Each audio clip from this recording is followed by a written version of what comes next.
Hello, this is Kajal Khandelwal, and in this another video we will understand another section of the Companies Act 2013, which is section 127, which is about punishment for failure to distribute dividend within 30 days.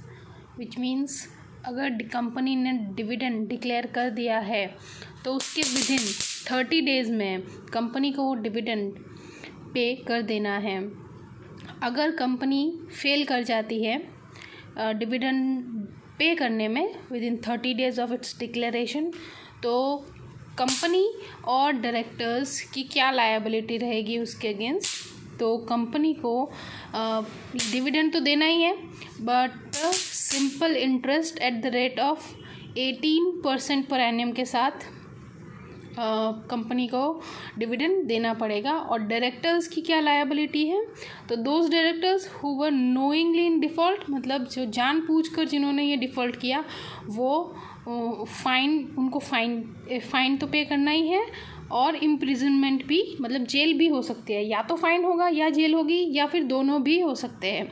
तो fine में minimum 1000 per day till default continue, मतलब कम से कम 1000 एक दिन का, और हर दिन जब तक ये डिफ़ॉल्ट कंटिन्यू रहता है, और इम्प्रिजनमेंट हो सकती है अप टू 2 years। तो ये थी लायबिलिटी ऑफ दोस्त अगर फेल हो जाती है कंपनी, डिविडेंड डिक्लेयर किया है और 30 डेज़ में पेमेंट नहीं करती है। तो अब कुछ एग्जेम्पशन है जिसमें कि अगर पे नहीं किया है फिर भी कंपनी कैसे बच सकती है कि डिविडेंड क्यों हमने पे नहीं किया था। तो ये कुछ ग्राउंड्स है जो कह सकती है कंपनी कि ये कुछ ग्राउंड्स थे उनकी वजह से डिविडेंड पे नहीं किया है। तो first one is operation of law, मतलब किसी भी लॉ को ऑपरेट करने या किसी लॉ की वजह से डिविडेंड पे नहीं किया है, तो वो एक एग्जाम्पशन की तरह यूज़ किया जा सकता है।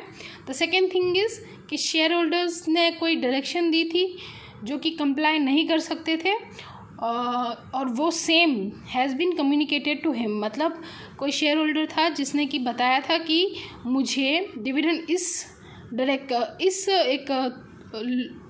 डायरेक्शन के थ्रू मुझे ये भेजना डिविडेंड, बट उस डायरेक्शन को कंपनी फॉलो नहीं कर पाई, और जो चीज़ फॉलो नहीं कर पाई कंपनी, उसके बारे में कंपनी ने उस शेयर होल्डर को भी बता दिया है कि भाई आपने जो डायरेक्शन दिए थे हम उसको फुलफ़िल नहीं कर पाएंगे। तो ये भी एक ग्राउंड है जो कंपनी इससे यूज़ कर सकती है। द थर्ड थिंग इज़ कि dispute regarding right to receive dividend, मतलब अभी पता नहीं चल रहा है कि ये डिविडेंड जो है इस पर किसका राइट है, कि ये किसके अकाउंट में जाना चाहिए। तो अगर ये भी है तो ये भी एक ग्राउंड है कि जो कि कंपनी इसे यूज़ कर सकती है कि हमने डिविडेंड इस वजह से नहीं दिया, कि हमें पता है ये फिक्स नहीं है, ये अभी तक फिक्स नहीं हुआ है कि डिविडेंड किसके अकाउंट में जाना चाहिए, उसका राइट ओनर कौन है।